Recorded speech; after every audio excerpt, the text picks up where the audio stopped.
జయ శ్రీమన్నారాయణ.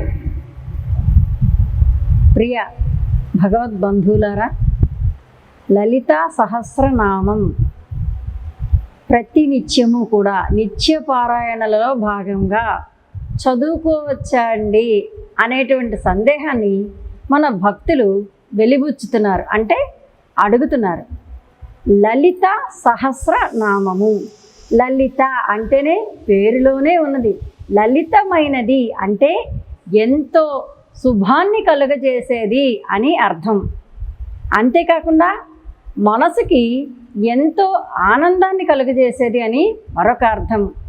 అన్నిటికన్నా కూడా శుభాన్ని, ఆనందాన్ని, సంతోషాన్ని మూడిటికి ఒకటే అర్థం అనుకుంటున్నారా? అది మనం అనుభవిస్తాం చూడండి. తల్లి నామాన్ని సంకీర్తన చేసిన తర్వాత మనకి కలిగేటువంటి అలౌకిక ఆనందం ఉందే, అది వర్ణనాతీతం. లలితా సహస్రనామాన్ని ప్రతి నిత్యము కూడా ఇంట్లో తప్పకుండా అవకాశమైనంత వరకు కూడా అందరూ పారాయణ చేసుకోవచ్చు. దీనికి స్త్రీ పురుష అనేటువంటి భేదము కూడా లేదు.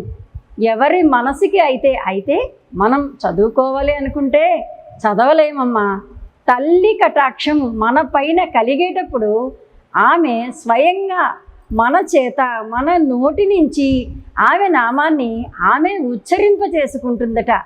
అదే ఆమె కటాక్షము మనపై కలగటం అంటే, మనలోని ఎప్పుడైతే అవలక్షణములు అంటే చెడు ఆలోచనలు మనకి దూరం అవుతాయో అప్పుడు భగవత్ కటాక్షం, అమ్మ కటాక్షము మనకి కలుగుతుంది.